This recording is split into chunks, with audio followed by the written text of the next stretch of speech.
السلام عليكم ورحمة الله وبركاته. فيديو جديد راح نحكي عن المباراة اللي شفناها وقبل برأيي المتواضع. المباراة عن فوز ريال مدريد مباراة امبارح مع شتوتغارت. يعني عدة مواقع عم تحكي عن هذا الأمر، انه ريال مدريد استهل البطولة بفوز صريح 3-1. بس اللي شفته اني فوز 3-1 مزبوط، اما بصعوبة جدا. اغلب الاوقات شتوتغارت كان هو الافضل بالملعب. يعني بالدقيقة 46 بداية الشوط الثاني طابة مين سجل الهدف الاول؟ رودريغو اللي صنع الهجمين، طه لكيليان امبابي الصريح قدام الجول، حطها بالجول على المرتاح. يعني لو اني او انت محله قدرنا ندخل الجول. بالدقيقة 68 82 مودريتش من ركنية لراس روديجير المدافع يجيب الهدف الثاني.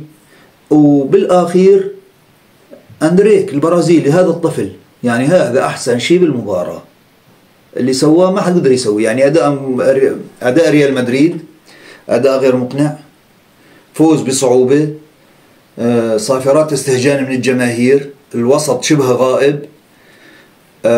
70 يعني بين 50 ل 70 دقيقة الفريق كان سيء بأرض الملعب. شتوتغارت كان أفضل، كان يستحق يفوز.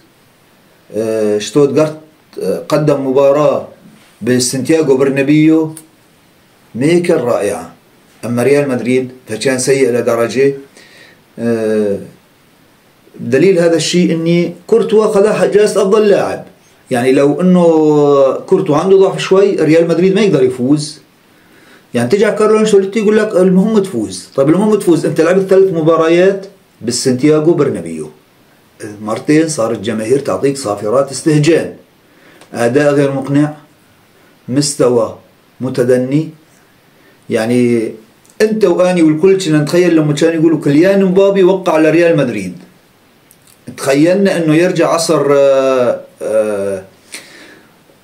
الظاهرة رونالدو او كريستيانو رونالدو، الامتاع، الوسط، اللعب النغم، اللعب الحلو. اداء ميت، اداء سيء من ريال مدريد. يعني بالاخير مبروك الفوز، بس ريال مدريد ما يستحق الفوز. يعني هو فريقي ومني طفل اشجعه، بس ريال مدريد ما يستحق الفوز. عبارة عن كل المباراة راجع المباراة وشوف المباراة وشوف ما بدك. ريال مدريد ما قدر يشكل خطورة غير بالثلاث طابات اللي جن جوال، ما بي ولا فرصة عذبت الحارس الا الثلاث طابات الجن جوال. طيب نحن متعودين انه ريال مدريد لما يلعب الاكثر مين يلقي جهد، اكثر مين يتعب ضده هو حارس المرمى. حارس شتوتغارت امبارح ما تعب، طابات ما تصد. يعني هدف اندريك بالدقيقة 93 هدف خارق من خارج الجزاء، تسديده عذب الحارس جهده ما قدر يشيلها، جت جول ماشي. الطابة اللي بعدها طيب فينيسيوس جونيور، كيليان امبابي، بيجي كم طابة لجود بيلينغهام، تمريرات كويسة، بس الاثنين السنة ما عمال يشتغلوا نهائي.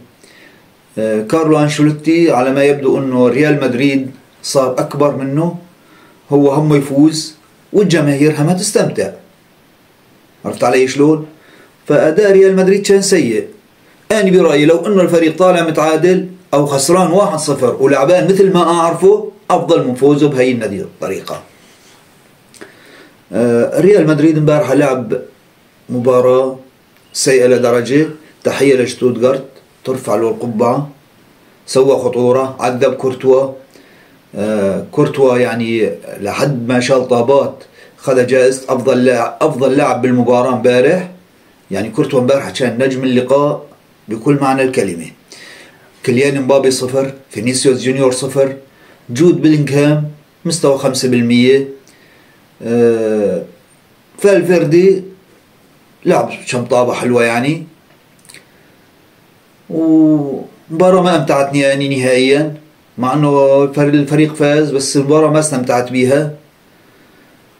يعني 3 أهداف، ال3 أهداف عبارة عن جهد فردي، ما بي راجعوا الأهداف، ما بي ولا مباراة بلعب جماعي باستثناء طابة رودريغو اللي كان قادر يسددها ماش خطر له انه يفتحها لكيليان مبابي، كان فاضي، هو كان قادر انه يسدد، ولو مسدد شالها الحارس، بس اعطاه كيليان مبابي اللي هو والجول تعرف يحط جول. كيليان مبابي لو بي معه لاعب النوب ما قدر يحط جول. يعني اداء متدني السنه من ريال مدريد. يعني نرجع لموضوع الجماهير، انت لعبان 3 مباريات بالسانتياغو برنابيو، هاي ثاني مره صافرات استهجان على كارلو انشيلوتي على الاداء. يعني تصير يقول لك انا عم افوز، طب انا بدي استمتع، انت فوز يا اخي، فوز، ماني ماسكك، انا ماني ضد انك تفوز، بس انا بدي استمتع بلعبك. ما اداء ريال مدريد غير مقنع بالمره، واللي عنده راي يخالفني او شاف اللي اني ما شفته يكتب لي رايه بالتعليقات، واهلا وسهلا بكم و100 اهلا، واتمنى اللي يوصل معي لاخر الفيديو لايك اشتراك، واهلا بكم، هلا مدريد.